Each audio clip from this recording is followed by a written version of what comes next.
Welcome once again to yet another program entitled Food for Thought. Food for Thought. With Buzzy, Zipwak, and me, Silly Way Out Willy. And here we're put the finger on it. Ain't going to tell you what finger it is, but it ain't this one, it ain't this one, it ain't this one, it ain't this one. It's the middle finger. This one. We're telling you folks, you know, are we the land of the free and the home of the brave? I question that these days, seriously. I mean, are we barely free? Through our ignorance and our apathy, we've allowed a small group of wealthy people basically take over our country. And if you don't believe it's happening, it's because you don't have eyes to see and you don't have ears to hear. On today's program, we're going to be hitting some hard-hitting subjects. We're going to be here and here and here and over there. But what I have to say is that, you know, we teach these things as we have learned them, and we're not expecting you to get anything more than just a little bit out of this. Educate yourself just a little bit more than where you've been before this program, and then maybe go research a little bit more, tell some of your friends, and then they'll come back and feed some more information to you, and you might find yourself very surprised. Me and my friend Buzzy Zipwak been banging heads and thoughts and ideas for I don't know how many years now, Buzzy. Oh, at least 5, 6, 7. I mean, hardcore, checking out, you know, religion. Well, 10 philosophy. years ago when you said Federal Reserve, I had no idea. Clueless, right? Absolutely clueless about the Federal Reserve. That was the topic of our show last week. Yep. And I said, tune in this week, and I'm going to show you something really weird about our money, something really funky. Now, this is a normal, ordinary $10 bill, and I'm not going to perform any magic trick. But not today anyway, right? Yeah. But this is just something that, you know, became very commonplace in small circles of groups of people shortly after 9/11. Now, you take the $10 bill, and you fold it in half, lengthwise, so you see, and then you fold it again so that it forms a 245-degree angle. So you bring the two bottoms, you bring the two bottoms together so that it looks like this from the back side. Now, if you zoom in really close, what does that look like? Isn't that freaky that it forms a tower burning?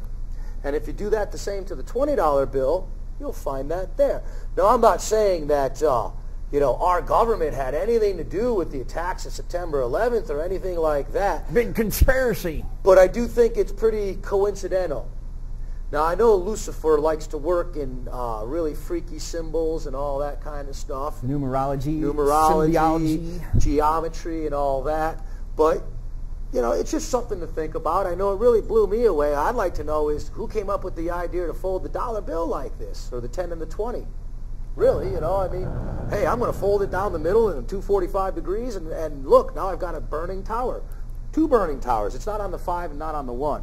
Since these are the most popular denominations, I just thought I'd throw that out there because it's something to think about. That's why this show is called Food for Thought. Indeed, indeed. So now we're going to switch to our next topic, which we told the viewers last week what it was going to be, but where is this place, and what transpired there way back in 1954. I was going to say 1941, but that's a whole other subject. This is a hotel in Holland. And it was discovered by this gentleman. Well, not necessarily discovered, but he was the organizer of an annual meeting that took place there. And continues to take place, not necessarily there, but around the world.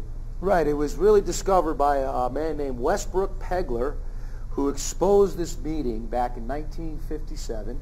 He was an independent journalist. He had a regular column on, I don't even know if the publication had said what column that he was publishing, but he had exposed these meetings of some of the world's most powerful people. Now, last week's show, we talked about the Federal Reserve and Senator Nelson Aldrich, which had covertly, as far as I'm concerned, brought about the passage of what most people refer to as the Federal Reserve Act, but it was the Glass-Owens bill that gave us our lovely and ever-growing wealthier Federal Reserve while the rest of us grow poor. Indeed.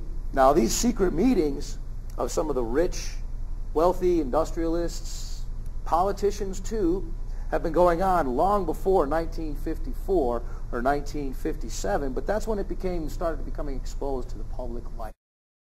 Now, this gentleman here, by the year 1970, had served on more than 300 corporate boards or committees. Now, I thought that was really astounding. Worldwide, it was loudly praised in the Netherlands, so now we know that he is from the Netherlands. has a very active efforts to promote economic well-being for the country. Right. So basically what we're dealing with is that all of your capitalists from Europe and North America started having meetings after World War II. And before. And before, right. Well, for those who are interested in what we're going to be talking about, you can look into the Club of Rome.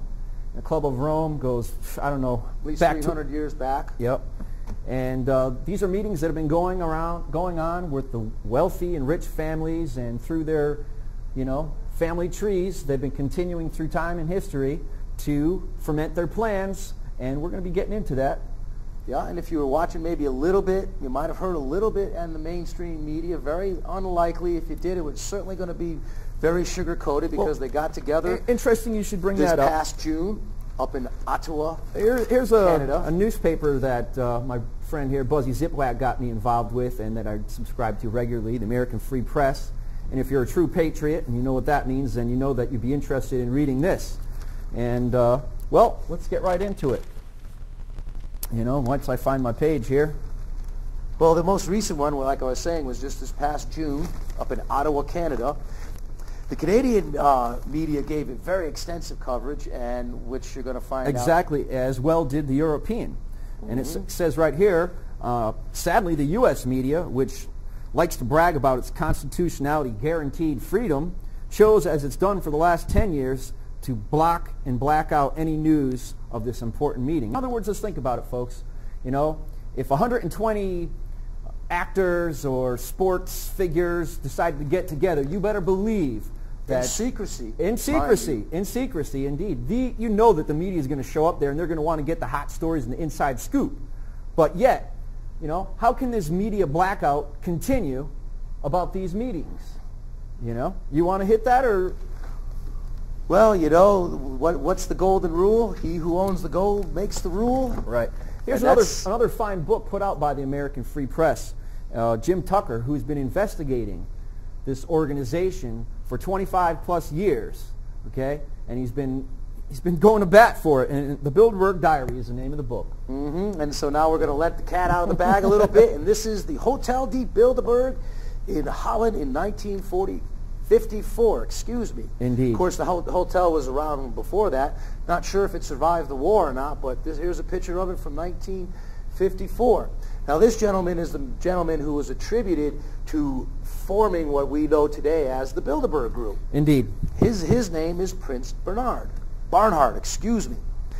And now he was, there has been some interesting rumors about him, his involvement in Nazi Germany during the war. His brother was a Luftwaffe captain or a pilot, probably I think the rank of lieutenant. Some of his other relatives supposedly had affiliations with the Nazis. Hey, during World War II, we had affiliations with the Nazis, for crying out loud. Tell it. Standard Oil Company, an American company. That's a whole other story. That one really, right. That one rips me though. When Prescott Bush was ordered by Congress in 1942 to stop doing business with Adolf Hitler and Nazi Germany while we're at war, and he didn't. Hey, I don't know. There's something wrong with that. But we seem to let a lot of things go, let a lot of things slide. Okay, so now we've established that it's the Bilderberg Group. We've let that cat out of the bag, and who is the Bilderberg Group is what we're talking about right now. Right. Who just had, like we've been saying, their annual meeting, 4 days up in Ottawa, Canada.